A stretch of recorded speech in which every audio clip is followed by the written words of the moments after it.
Yeah. Anyways, nice to see you all. Yeah, I'm looking forward to getting out across the province. We're going to be hitting, I think, Kitchener-Conestoga first, or Kitchener-Waterloo region is where we're really headed. And then we're heading over to the Windsor-Essex region. And yeah, I'm excited about it. I'm excited to get out there.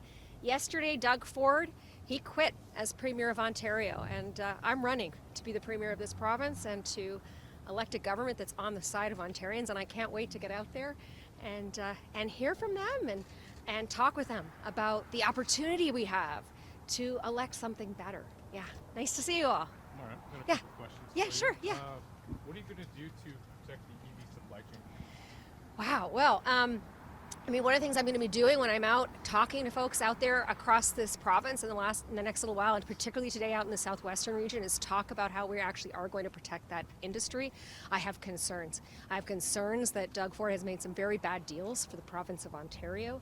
I want to make sure that we are protecting that sector. There's been a lot of money invested at the federal and provincial government levels. I want to make sure that we protect all sectors, that we're standing up for all jobs. But I have some fears about this. I worry that Doug Ford has put a lot of eggs in one basket. But you know, as I've said before, I'm not interested in backing away now and giving up. I think the fight is on with Donald Trump. Against his threat to our country, our independence, our sovereignty, Ontario's economy, and I'm ready to fight, and I'm ready to get a good deal for Ontario. So you make a platform announcement this morning saying he was actually going to be investing more in skills development, another $1 billion on top of $1.5 billion. What's your response? Look, skills development is essential. You can count on us. I've been working and visiting a lot of the trades facilities where they're helping to train the next generation of skilled trade workers. They know I'm on their side. The NDP will continue to be there for them. And we'll be electing a platform at another point. Just going back to releasing one. Would you protect the EV program in the province? Would you want to change it? Yeah, I mean, I think we have to see what the Trump government's really got planned for their country and for ours. But I can tell you one thing: I believe in the EV sector. I think this is important for the future of our own economy. But I do sense that Doug Ford put a lot of eggs in one basket, and I have some concerns about that. I mean, as we've seen, Doug Ford does not make good deals for Ontario generally, and I'm going to be looking very carefully at the details of the deals that he's struck with those folks. Yeah. Howard Marnick yesterday was pretty clear. He said that Canada might escape the 25% tariffs if we do things on the border, but he also made it clear, long term, he's coming for some industries, and they want production down south, and they'll use tariffs to get it. So doesn't that threaten the entire auto sector well beyond EV? Yeah, you know what? It does. And Donald Trump's threat, let me just be very clear, is an existential threat to our economy, to Ontario jobs, to our sovereignty and independence, of course. But that's why we got to fight. You know, I'm not afraid to stand up to Donald Trump, but I think we need a unified, strong plan at all levels of government. We can't have premiers off negotiating side deals, right? And I am worried. I'm worried about every single job in every single sector in this province. And I am not willing to pit one sector against another. I want to stand up for every single job, right? Marit, you had some pretty sharp attacks from Bonnie Crombie yesterday, too. Is part of the strategy right now to peel off Liberal voters and woo them to the NDP right now? Look, I want to be a premier in a government for all Ontarians, everybody. Absolutely, I will continue to appeal to folks who maybe have voted Liberal in the past, because I don't think that Bonnie Crombie's values are the values of a lot of those voters. I think Bonnie Crombie doesn't want to defeat Doug Ford. I think she wants to be Doug Ford. And I think this is an opportunity. This is an opportunity to turn the page on Doug Ford and 7 long, hard years for the province of Ontario. People here are suffering. I'm ready to turn the page on that, to fight back against Donald Trump.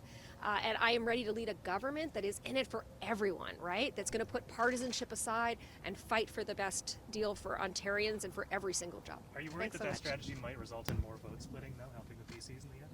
Look, I think what we're trying to do here is simply appeal to every Ontarian, right? I think there's not many Ontarians who haven't been negatively impacted by Doug Ford's government's policies after 7 long years. You know, whether you're talking about a shortage of doctors, 2.5 million Ontarians without a family doctor, the cost of housing and everything else through the roof. Bumper to bumper traffic and no relief in sight. Schools that are in disrepair and where kids are really struggling. Life is difficult under Doug Ford and the Conservative governments. It's been 7 long years. It's time to turn the page. We're going to form the government that's ready to do that. All right? Thanks so much. Yeah. Absolutely.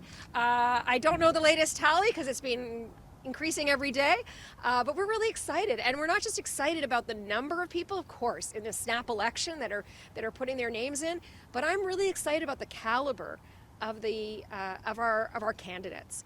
We have folks coming from all kinds of different backgrounds, municipal leaders, we have healthcare practitioners, we have lots of folks who are excited to represent their community leaders. And I think that's what's really important heading into the election. So thanks so much. Martin, All right, guys, we gotta hit it. Question Yeah. on the EVs.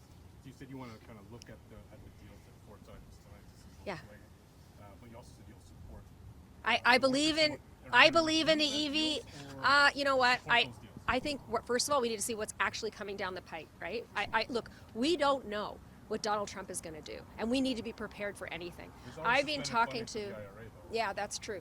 I think, look, at the end of the day, my concern is that, yes, we have spent at all levels of government billions and billions of dollars to support that. And I believe in that industry. I want to see those jobs. But we're going to have to figure out here in Ontario as well how we're going to build our industry here. Market our products here. If he's going to cut us off, if he's going to ramp it up with tariffs, we are going to be ready for that, but not with back of the napkin plans like Mr. Ford has come up with, right? We need a strong response. I'll be looking at what the deal is that he's made. I think, as you know, there's a lot of secrets in there. I want to know the exact details as well. Anyways, thanks so much. I got to get on my bus and get to Kitchener Waterloo. So I'll see you all out there. All right. Thanks so much. All right, I gotta do this. Nice to see you all. All right, let's go. We gotta beat the traffic, guys. Beat the traffic.